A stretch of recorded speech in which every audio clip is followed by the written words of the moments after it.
few weeks ago, I showed you how to sharpen your bypass pruners, your secateurs. And these are like Secateurs, so they are quite a common pattern. They're bypass, you see, you've got a blade, and you've got your, a bypass anvil here. That scrapes against that. Now, when I first sharpened these about 2 weeks ago, they had a lovely sound, they did. A scissory sound. But that's gone. Look, I put it in the microphone. There's no scissory sound now. Now it's gone.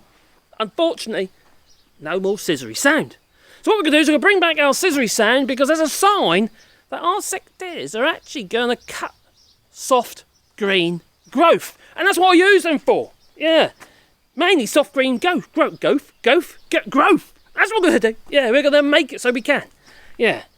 Let me show you. So let me bring you down to the old tree trunk workbench. Here it is, tree trunk workbench, and they're the secateurs. Now these are German secateurs. These aren't Fesco's though. Yeah, originally the handles were orange, and now they've turned a weird yellow colour. But it doesn't matter. They're still actually pretty good secateurs. They sharpen up nicely, and they seem to keep their edge for quite a long while. And I've had these for a few years now, so they can't be that bad. No. So it's a pattern of secateurs that is often, found in most DIY and garden centres. So, you're most likely to have a secateurs very similar to these. But even if they're not similar to these, they're like the same rules kind of apply. Those two blades have got to be able to almost scrape against each other. Not too much, otherwise you'll damage the blade. You'll create a reverse grind there, and the same here. Now I've already spent a lot of time polishing that out when I sharpened them a few weeks ago. So now what we're going to do is, because they're bedded in after the sharpening, and now there's no scissory sound at all. No, nothing there. No. Which just means there's a gap between that blade and that blade.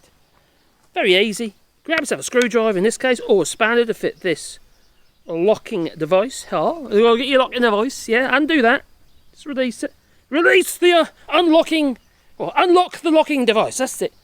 And that basically stops this from coming undone. What I want to do is tighten it up. You could use a spanner on that, a pair of pliers. I don't go too tight, just enough.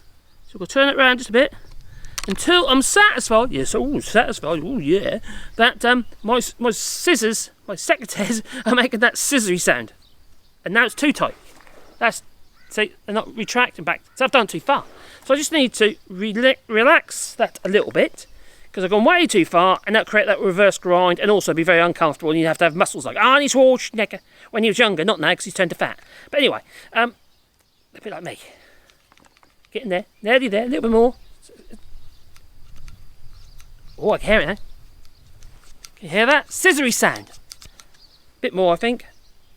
There's an opportunity to oil them as well while you're at it. Oh, that's better. Yes, that's much better. I'm happy with that. Yep, so now what I'm going to do is make sure that the little locking device here is engaging with the actual screw there, because I don't want it undoing. So what you do is you make sure it's pushing against that way, against it. Otherwise, it'll work its way that way and undo. So I'll make sure it's pushed across in that direction, yeah, against it, so that'll stop that from turning anymore. Then I'll lock it down. Lock it down. Screw it down like so. Don't we do? It should have a bit of a scissory sound. Yes, it is. You don't want to be too loud, because that means you're obviously going to wear a reverse grind. So you don't want to create a grind there or there, because then the blades won't be meeting up properly with each other. No, we just basically close the gap that was between these two blades. There's been too much of a gap between the two blades, and then all your green vegetation just slide down the gap, which is not much good. So there you go. That's how you do it. Very simple indeed. I'm quite happy with that. Yep. Lock up. There you go. Well, so that's how you very simply adjust your best tool? No, they're electric tools. No, Fesco 2s or similar. Well, that's kind of that model, isn't it? Secateurs. And that pretty much applies to most secateurs, to be fair. That can be adjusted. Be careful of some of the ones that got covered in loads of plastic stuff to make them look cool.